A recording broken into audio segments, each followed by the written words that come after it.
سیدہ خدیجہ کے 2 اونٹ بہت زیادہ تھک گئے تھے اور چلنے کے قابل نہ رہے۔ ان کی وجہ سے میسرہ قافلے کے پیچھے رہ گیا۔ نبی کریم صلی اللہ علیہ وسلم قافلے کے اگلے حصے میں تھے۔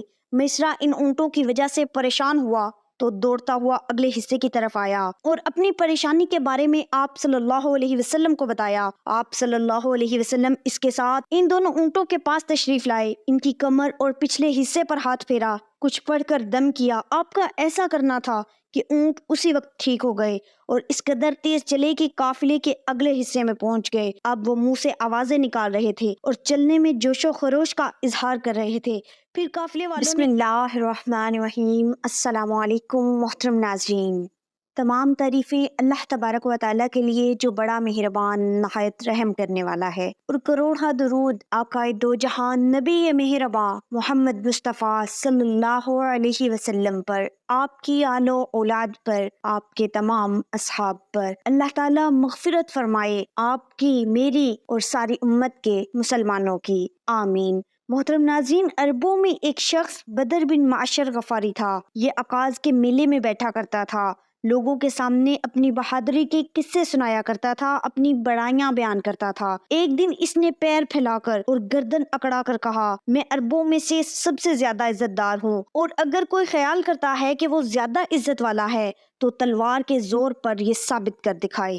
اس کے یہ بڑے بول سن کر ایک شخص کو غصہ آ گیا۔ وہ اچانک اس پر جھپٹا اور اس کے گھٹنے پر تلوار دے ماری۔ اس کا گھٹنا کٹ گیا۔ یہ بھی کہا جاتا ہے کہ گھٹنا صرف زخمی ہوا تھا۔ اس پر دونوں قبیلے آپس میں لڑ پڑے، ان میں جنگ شروع ہو گئی۔ اس لڑائی کو فجار کی پہلی لڑائی کہا جاتا ہے۔ اس وقت آپ صلی اللہ علیہ وسلم کی عمر 10 سال تھی۔ فجار کی ایک اور لڑائی بنو عامر کی ایک عورت کی وجہ سے ہوئی۔ اس میں بنو عامر بنو کنانا سے لڑے کیونکہ کنانا کے ایک نوجوان نے اس قبیلے کی کسی عورت کو چھیڑا تھا۔ فجار کی تیسری لڑائی بھی بنو عامر اور بنو کنانا کے درمیان ہوئی۔ یہ لڑائی قرض کی ادائیگی کے سلسلے میں ہوئی۔ فجار کی ان تینوں لڑائیوں میں نبی پاک صلی اللہ علیہ وسلم نے کوئی حصہ نہیں لیا، البتہ فجار کی چوتھی لڑائی میں آپ نے شرکت فرمائی تھی۔ عربوں کے ہاں 4 مہینے ایسے تھے کہ ان میں کسی کا خون بہانا جائز نہیں تھا۔ یہ مہینے ذوالقعدہ، ذوالحج، محرم اور رجب تھے۔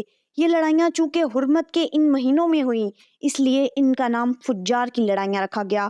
فجار کا معنی ہے گناہ، یعنی یہ لڑائیاں ان کا گناہ تھا۔ چوتھی لڑائی جس میں نبی کریم صلی اللہ علیہ وسلم نے بھی حصہ لیا، اس کا نام فجار براز ہے۔ یہ لڑائی اس طرح شروع ہوئی۔ قبیلہ بنو کنانا کے براز نامی ایک شخص نے ایک آدمی عروہ کو قتل کیا۔ عروہ کا تعلق قبیلہ حوازن سے تھا۔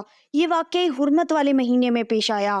براز اور عروہ کے خاندان کے لوگ یعنی بنو کنانا اور حوازن اس وقت عکاظ کے میلے میں تھے۔ وہیں کسی نے بنو کنانا کو یہ خبر پہنچا دی کہ براز نے عروہ کو قتل کر دیا ہے۔ یہ خبر سن کر بنو کنانا کے لوگ پریشان ہوئے کہ کہیں میلے ہی میں حوازن کے لوگ ان پر حملہ نہ کر دیں، اس طرح بات بڑھ جائے گی۔ چنانچہ وہ لوگ مکہ کی طرف بھاگ نکلے۔ حوازن کو اس وقت تک خبر نہیں ہوئی تھی، انہیں کچھ دن یا کچھ وقت گزرنے پر خبر ہوئی۔ یہ بنو کنانا پر چڑھ دوڑے، لیکن بنو کنانا حرم میں پناہ لے چکے تھے۔ عربوں میں حرم کے اندر خون بہانا حرام تھا، اس لیے حوازن رک گئے۔ اس دن لڑائی نہ ہو سکی، لیکن دوسرے دن بنو کنانا کے لوگ خود ہی مقابلے کے لیے باہر نکل آئے۔ ان کی مدد کرنے کے لیے قبیلہ قریش بھی میدان میں نکل آیا۔ اس طرح فجار کی یہ جنگ شروع ہوئی۔ یہ جنگ 4 یا 6 دن تک جاری رہی۔ اب چونکہ قریش بھی اس جنگ میں شریک تھے، لہٰذا آپ صلی اللہ علیہ وسلم کے چچا آپ کو بھی ساتھ لے گئے، مگر آپ نے جنگ کے سب دنوں میں لڑائی میں حصہ نہیں لیا۔ البتہ جس دن آپ صلی اللہ علیہ وسلم میدان جنگ میں پہنچ جاتے تو بنی کنانا کو فتح ہونے لگتی، اور جب آپ وہاں نہ پہنچتے تو انہیں شکست ہونے لگتی۔ آپ صلی اللہ علیہ وسلم نے اس جنگ میں صرف اتنا حصہ لیا کہ اپنے چچاؤں کو تیر پکڑاتے رہے، اور بس 6 دن کی جنگ کے بعد بھی کوئی فیصلہ نہ ہو سکا۔ آخر دونوں گروہوں میں صلح ہو گئی، لیکن یہ کافی خون خرابے کے بعد ہوئی۔ اس جنگ کے فوراً بعد حلف الفضول کا واقعہ پیش آیا۔ یہ واقعہ اس طرح ہوا کہ قبیلہ زبید کا ایک شخص اپنا کچھ مال لے کر مکہ آیا۔ اس سے یہ مال عاص بن وائل نے خرید لیا۔ یہ عاص بن وائل مکہ کے بڑے لوگوں میں سے تھا، اس کی بہت عزت تھی۔ اس نے مال تو لے لیا لیکن قیمت ادا نہ کی۔ زبیدی اس سے اپنی رقم کا مطالبہ کرتا رہا، لیکن عاص بن وائل نے رقم ادا نہ کی۔ اب یہ زبیدی شخص اپنی فریاد لے کر مختلف قبیلوں کے پاس گیا۔ ان سب کو بتایا کہ عاص بن وائل نے اس پر ظلم کیا ہے، لہٰذا اس کی رقم دلوائی جائے۔ اب چونکہ عاص مکہ کے بڑے لوگوں میں سے تھا، اس لیے ان سب لوگوں نے عاص کے خلاف اس کی مدد کرنے سے انکار کر دیا، الٹا اسے ڈانٹ ڈپٹ کر واپس بھیج دیا۔ جب زبیدی نے ان لوگوں کی یہ حالت دیکھی تو دوسرے دن صبح سویرے وہ ابو قیس نامی پہاڑ پر چڑھ گیا۔ قریش ابھی اپنے گھروں ہی میں تھے۔ اوپر چڑھ کر اس نے بلند آواز سے چند شعر پڑھے جن کا خلاصہ یہ ہے: اے فہر کی اولاد، ایک مظلوم کی مدد کرو جو اپنے وطن سے دور ہے اور جس کی تمام جمع پونجی اس وقت مکہ کے اندر ہے۔ اس زبیدی شخص کی یہ فریاد آپ صلی اللہ علیہ وسلم کے چچا زبیر بن عبد المطلب نے سن لی۔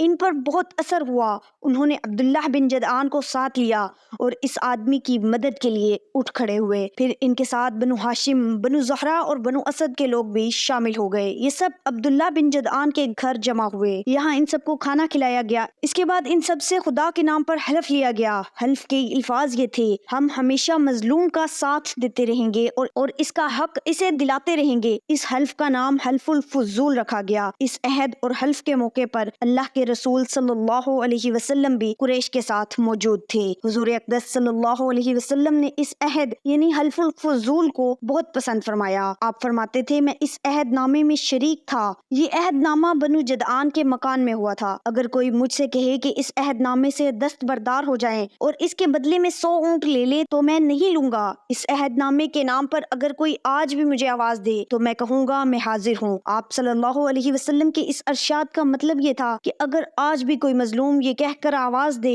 اے حلف الفضول والو، تو میں اس کی فریاد کو ضرور پہنچوں گا، کیونکہ اسلام تو آیا ہی اس لیے ہے کہ سچائی کا نام بلند کرے اور مظلوم کی مدد اور حمایت کرے۔ یہ حلف الفضول بعد میں بھی جاری رہا۔ مکہ میں آپ کی ایمانت اور دیانت کی وجہ سے آپ کو امین کہہ کر پکارا جانے لگا تھا۔ آپ کا یہ لقب بہت مشہور ہو گیا تھا۔ لوگ آپ کو امین کے علاوہ اور کسی نام سے نہیں پکارتے تھے۔ انہی دنوں ابو طالب نے آپ سے کہا: اے بھتیجے، میں ایک بہت غریب آدمی ہوں اور قحط سالی کی وجہ سے اور زیادہ سخت حالات کا سامنا ہے۔ کافی عرصے سے خشک سالی کا دور چل رہا ہے۔ کوئی ایسا ذریعہ نہیں کہ اپنا کام چلا سکے اور نہ ہماری کوئی تجارت ہے۔ ایک تجارتی قافلہ شام جانے والا ہے، اس میں قریش کے لوگ شامل ہیں۔ قریش کی ایک خاتون ختیجہ بنت خویلد شام کی طرف اپنا تجارتی سامان بھیجا کرتی ہیں۔ جو شخص ان کا مال لے کر جاتا ہے وہ اپنی اجرت ان سے طے کر لیتا ہے۔ اب اگر تم ان کے پاس جاؤ اور ان کا مال لے جانے کی پیشکش کرو تو وہ ضرور اپنا مال تمہیں دے دیں گی، کیونکہ تمہاری ایمانت داری کی شہرت ان تک پہنچ چکی ہے۔ اگرچہ میں اس بات کو پسند نہیں کرتا کہ تم شام کے سفر پر جاؤ، یہودی تمہارے دشمن ہیں، لیکن حالات کی وجہ سے میں مجبور ہوں، اس کے علاوہ کوئی چارہ بھی تو نہیں۔ یہاں تک کہہ کر ابو طالب خاموش ہو گئے۔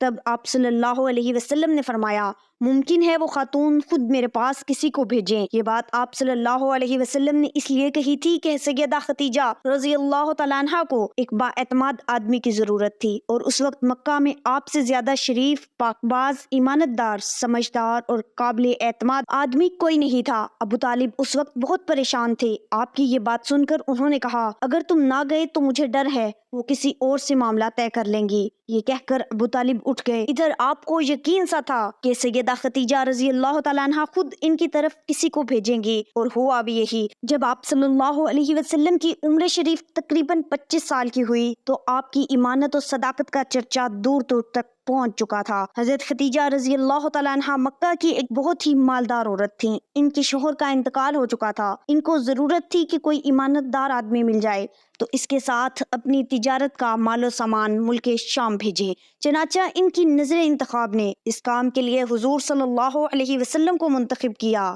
سیدہ ختیجہ نے اللہ کے رسول صلی اللہ علیہ وسلم کو بلا بھیجا۔ پھر آپ نے کہا: میں نے آپ صلی اللہ علیہ وسلم کی سچائی، ایمانت داری اور نیک اخلاق کے بارے میں سنا ہے، اور اسی وجہ سے میں نے آپ کو بلوایا ہے۔ جو معاوضہ آپ کی قوم کے دوسرے آدمیوں کو دیتی ہوں، آپ کو ان سے 2 گنا دوں گی۔ آپ نے ان کی بات منظور فرما لی۔ پھر آپ صلی اللہ علیہ وسلم اپنے چچا ابو طالب سے ملے، انہیں یہ بات بتائی۔ ابو طالب سن کر بولے: یہ روزی تمہارے لیے اللہ نے پیدا فرمائی ہے۔ اس کے بعد آپ صلی اللہ علیہ وسلم سیدہ ختیجہ رضی اللہ تعالیٰ عنہا کا سامان تجارت لے کر شام کی طرف روانہ ہوئے۔ سیدہ ختیجہ رضی اللہ تعالیٰ عنہا کے غلام میسرہ آپ صلی اللہ علیہ وسلم کے ساتھ تھے۔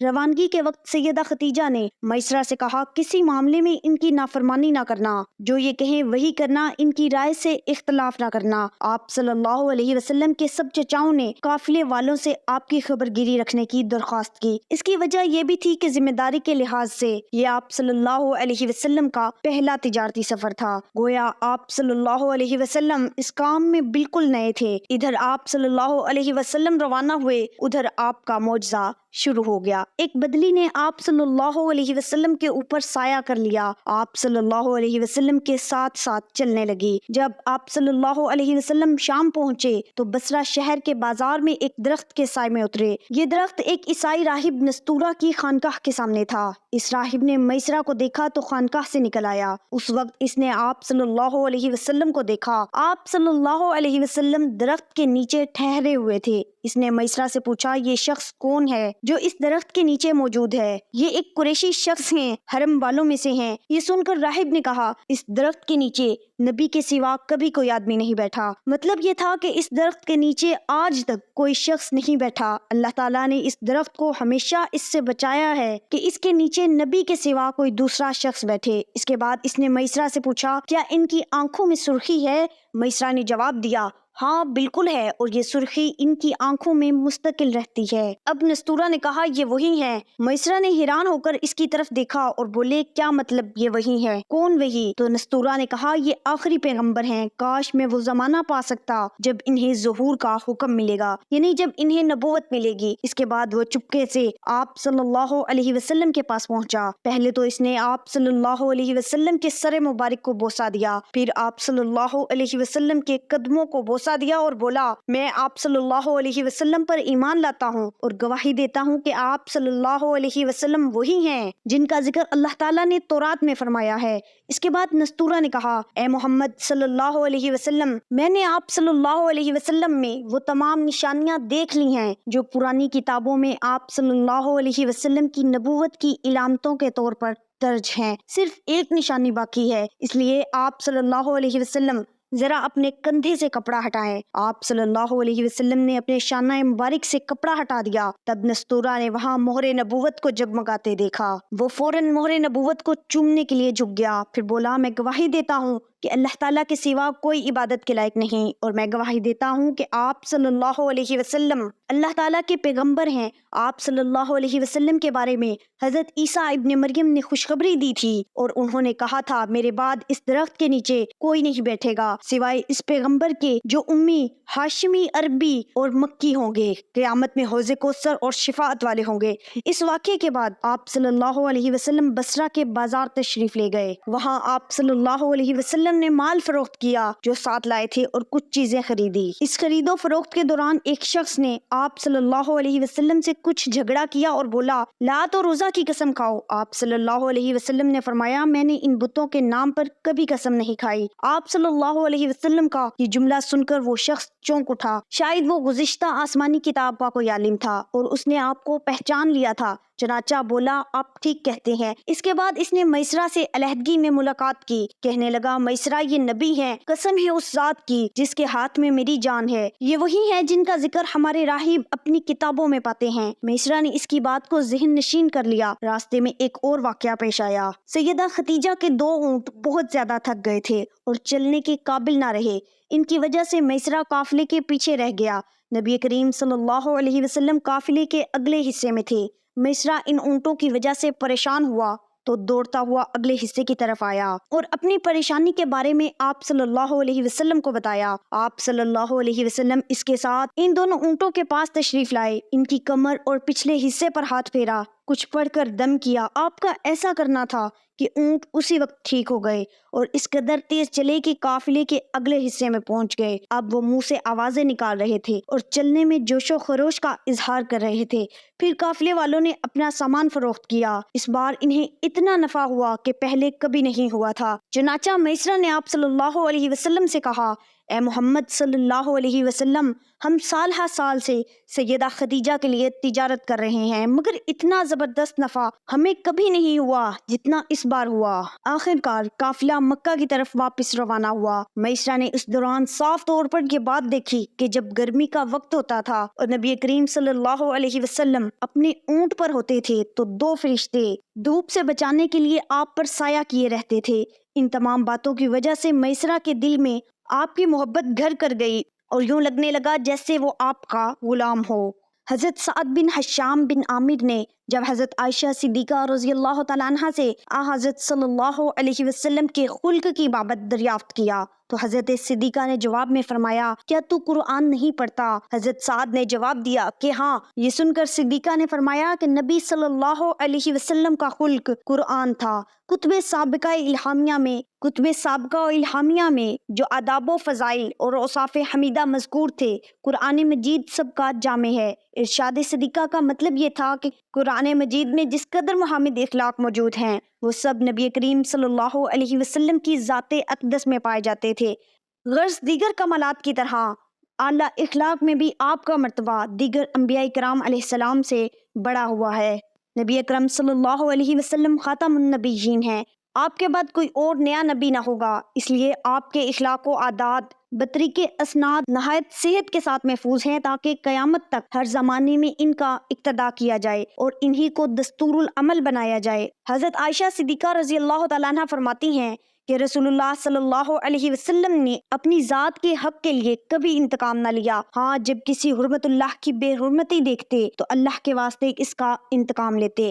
نبوت کے 10ویں سال نبی کریم صلی اللہ علیہ وسلم قبیلہ ثقیف کو دعوت اسلام دینے کے لیے طائف تشریف لے گئے، مگر بجائے آمادہ ہونے کے انہوں نے آپ صلی اللہ علیہ وسلم کو اس قدر اذیت دی کہ نالین مبارک خون آلود ہو گئے۔ جب آپ صلی اللہ علیہ وسلم وہاں سے واپس ہوئے تو راستے میں پہاڑوں کے فرشتوں نے حاضر خدمت ہو کر عرض کی، یا محمد صلی اللہ علیہ وسلم، آپ جو چاہیں حکم دیں، اگر اجازت ہو تو اخشبین طائف کے 2 مضبوط اور اونچے پہاڑ ان پر الٹ دوں۔ اس کے جواب میں آپ صلی اللہ علیہ وسلم نے فرمایا کہ میں یہ نہیں چاہتا کہ وہ ہلاک ہو جائیں، بلکہ مجھے امید ہے کہ اللہ تعالیٰ ان کی پشتوں سے ایسے بندے پیدا کرے گا جو صرف خدا کی عبادت کریں گے اور اس کے ساتھ کسی کو شریک نہ ٹھہرائیں گے۔ ہجرت سے پہلے مکہ میں کفار نے مسلمانوں کو اس قدر اذیت دی کہ ان کا صبر کا پیمانہ لبریز ہو گیا۔ چنانچہ حضرت خباب بن الارت بیان کرتے ہیں کہ ہمیں مشرکین سے شدت و سختی پہنچی، میں رسول اللہ صلی اللہ علیہ وسلم کی خدمت میں حاضر ہوا۔ آپ سر مبارک کے نیچے چادر رکھ کر کعبے کے سائے میں لیٹے ہوئے تھے۔ میں نے عرض کیا، آپ مشرکین پر بد دعا کیوں نہیں کرتے؟ یہ سن کر آپ اٹھ بیٹھے، چہرہ مبارک سرخ ہو گیا۔ فرمایا، تم سے پہلے جو لوگ گزرے ہیں ان پر لوہے کی کنگھیاں چلائی جاتی ہیں جس سے گوشت پوست سب علیحدہ ہو جاتا اور ان کے سر پر آرے رکھے جاتے اور چیر کر 2 ٹکڑے کر دیے جاتے، مگر یہ اذیتیں ان کو دین سے برگشتہ یعنی مخالف نہ کر سکتی تھیں۔ اللہ تعالیٰ دین اسلام کو کمال تک پہنچائے گا، یہاں تک کہ ایک سوار صنع سے خضر موت تک سفر کرے گا اور اسے خدا کے سوا کسی کا ڈر نہ ہوگا۔ جب حضور صلی اللہ علیہ وسلم غزوہ خیبر سے واپس تشریف لائے تو ایک روز سلام بن مشکم یہودی کی زوجہ زینب بنت حارث نے بکری کا گوشت بھون کر زہر آلود کر کے آپ صلی اللہ علیہ وسلم کی خدمت میں بطور ہدیہ بھیجا، جسے آپ صلی اللہ علیہ وسلم نے اور آپ کے چند اصحاب نے کھایا۔ باوجود اعتراف کے آپ صلی اللہ علیہ وسلم نے اس یہودیہ کو اپنی طرف سے معاف کر دیا، مگر جب اس کے سبب ایک صحابی نے انتقال فرمایا تو قصاص میں اس کو قتل کر دیا گیا۔ حضرت ابو ہریرہ رضی اللہ تعالیٰ عنہ کا بیان ہے کہ میری ماں مشرکہ تھیں، میں ان کو دعوت اسلام دیا کرتا تھا۔ ایک دن میں نے ان کو دعوت اسلام دی تو انہوں نے رسول اللہ صلی اللہ علیہ وسلم کی شان میں مجھے مکروہ الفاظ سنائے۔ میں روتا ہوا آپ صلی اللہ علیہ وسلم کی خدمت اقدس میں گیا اور واقعہ عرض کر کے دعائے ہدایت کی درخواست کی۔ آپ صلی اللہ علیہ وسلم نے یہ دعا فرمائی، خدایا ابو ہریرہ کی ماں کو ہدایت دے۔ میں اس دعا سے خوش ہو کر گھر آیا تو دیکھا کہ کواڑ بند ہیں۔ میری ماں نے میرے قدم کی آہٹ سن کر کہا، ابو ہریرہ یہی ٹھہرو۔ میں نے پانی کی آواز سنی، انہوں نے غسل کر کے جلدی کپڑے پہنے اور دروازہ کھولتے ہی کلمہ شہادت پڑھا۔ سبحان اللہ۔ ابو سفیان بن حرب جو اسلام لانے سے پہلے غزوہ احد، غزوہ احزاب میں رئیس المشرکین تھا، غزوہ فتح میں مقام مر الزہران میں مسلمانوں کی جاسوسی کرتے ہوئے گرفتار ہوئے۔ حضرت عباس رضی اللہ تعالیٰ عنہ ان کو لے کر حضور صلی اللہ علیہ وسلم کی خدمت اقدس میں حاضر ہوئے۔ آپ صلی اللہ علیہ وسلم ابو سفیان سے مروت سے پیش آئے اور وہ اسلام لائے۔